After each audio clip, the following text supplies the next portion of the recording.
you've identified the I with the impulse, essentially, with the whim, right? Because sex is a whim, like obviously.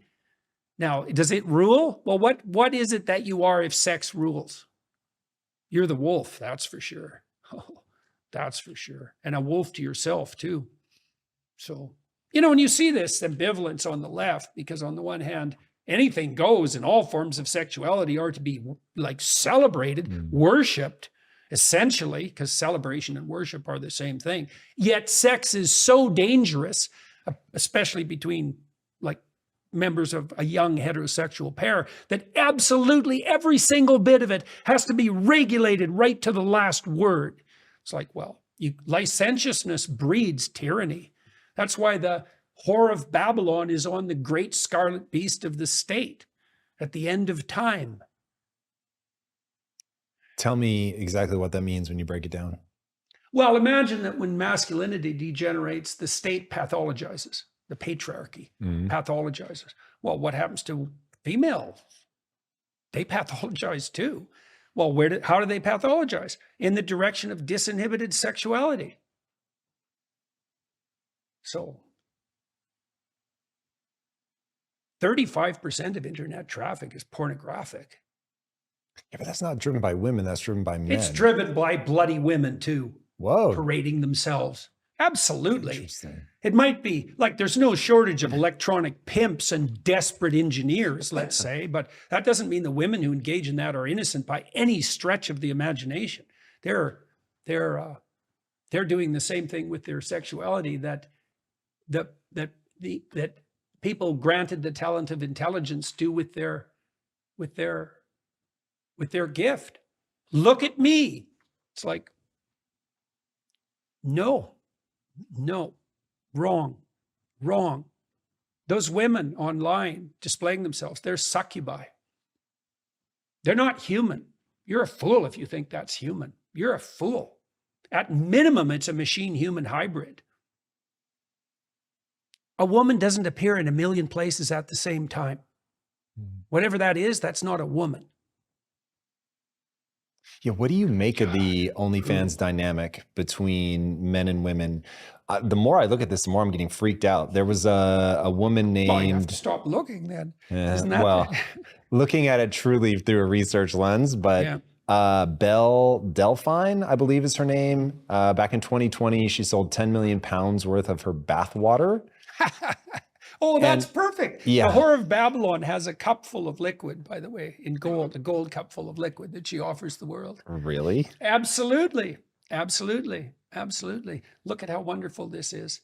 It's actually, what does it say in the book of Revelations? It's filled with the filth of her abominations. God, perfect. So what is that? It's people wanting to consume that thing they can't have, that they have idolized? Of course. It's people wanting to consume the thing that is denied to them because they hid their light under a bushel. Because they hid who they could become from themselves and never pursued it? Sure, and so they're not attractive to themselves or anyone else. Holy Absolutely. shit. Okay, so yes, that's for sure. Oh, yes. Brutal. So you've got women ascending to a position of power with that weird dynamic of postmodernism. They've been given a gift of being able to persuade men through their beauty to do what they will to get the attention that they want. Now, as a mechanical hybrid, they're able to appear in tens of thousands, hundreds of thousands, millions of places. Sit on the chests of men and take their essence from them. And then men are hiding their potential away from themselves. Partly because they're punished for... Yeah, I was going to say. But then that gives them an excuse for not doing it. Because they think, well, the young guys, let's say, who decide to be useless, some of it's genuine response to not being encouraged and to being punished. Some of it is, but some of it's pretty convenient.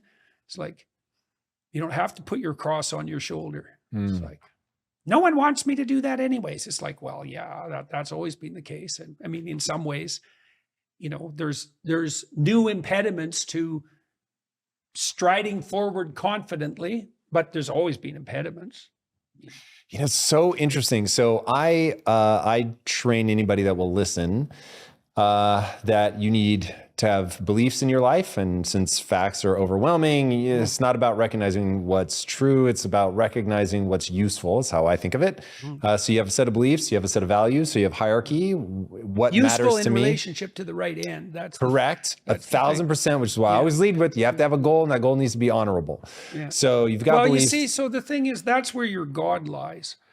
Your God lies in the ineffable extent of what you regard as useful.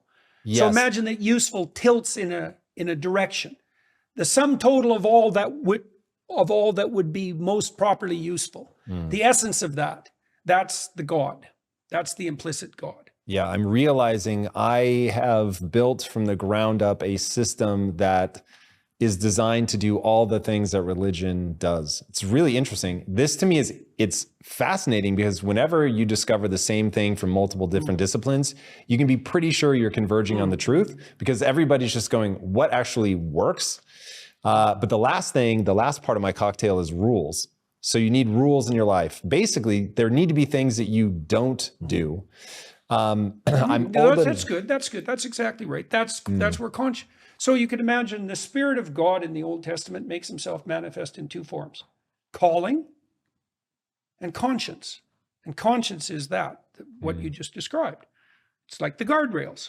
It's like you're going off the path, So there's fences and warnings on the conscience side. But it's the same thing. And it's the dynamic between. This is what happens in the movie Pinocchio. So Pinocchio is called out into the world. His father is benevolent, a benevolent creator. That's Geppetto. He's called out into the world to make himself manifest, to realize himself, to become real. And there's two things that attract him. He wants to go out and learn and have his adventure. That's the calling. But that has to be allied with the conscience. And the reason for that is the calling alone gets him in trouble. Like, first of all, it entices him to becoming a narcissistic, psychopathic, manipulative actor. That's when he's on stage, right? Then it entices him into lying, to get away with things and to get what he wants. So that's another extension of that manipulation. Then it entices him to become neurotic enough so that he can take a permanent holiday. Then he goes to Pleasure Island, where he can engage in hedonism. That's where the slavers are, right? And so that's what just the calling alone, will take him places that are attractive but not appropriate. You need a conscience along for the ride, and that's Jiminy Cricket. Right? And Jiminy Cricket is what bugs you. Exactly, yes. And so that's one of the places you can find your destiny, is in what bothers you. There's going to be an array of things that make themselves manifest to you as callings of your conscience. Those are problems. Those are your problems. Why is that your problem? It's like, well, can you stop thinking about it?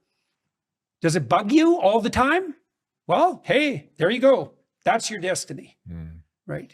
Where does this all go? You've got Canada has declined economically. You guys are now making 60% of what Americans are making. China we can do worse than that. Oh, Jesus, let's hope not. China is watching everything everybody does. They're way beyond 1984. 2024 in the US is, it's terrifying. The election, does it actually build up to civil war? I don't know. Yep, UK. Yeah. You've got conflict, Russia, Ukraine. You've got conflict, Israel, you got the farmers' Gaza. revolt in Europe. Yeah, where does this go? It depends on how many of us shoulder our crosses and walk uphill. I really mean that. We're at that point. Wake up, figure out which side you're on. If you were a betting man, what odds do you give U.S. Civil War? What odds do you give World War III? Well,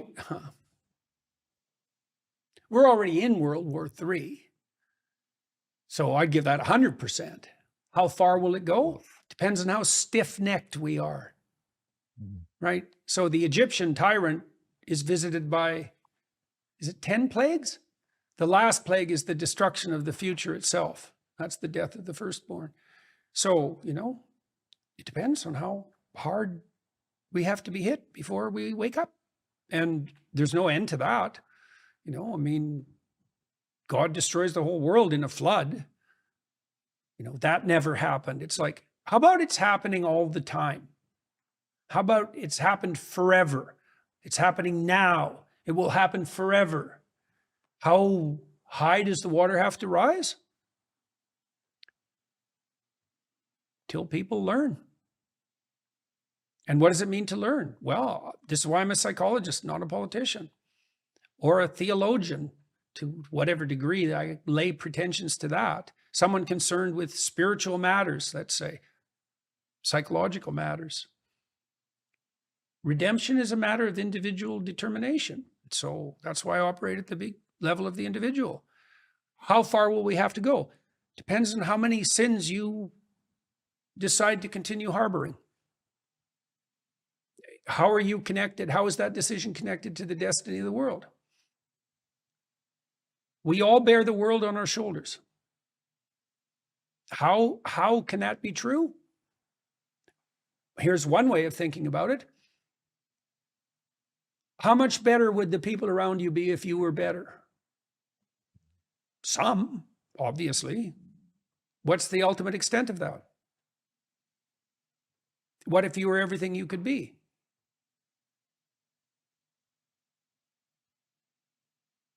That's what you're called upon to be. You're called upon to be everything you can be. Why? Not least because try getting through the world without doing it. Then you'll end up in the position of Cain. You didn't offer your best. You'll be rejected by man, woman, and God, and yourself. And then what? Then you're bitter. Then you're fratricidal. Then you're murderous. Then you're genocidal. Then the flood comes. Or you erect the Tower of Babel. It's always the same. And now you can see it, like it's just right there. Why? Because it's happening so fast.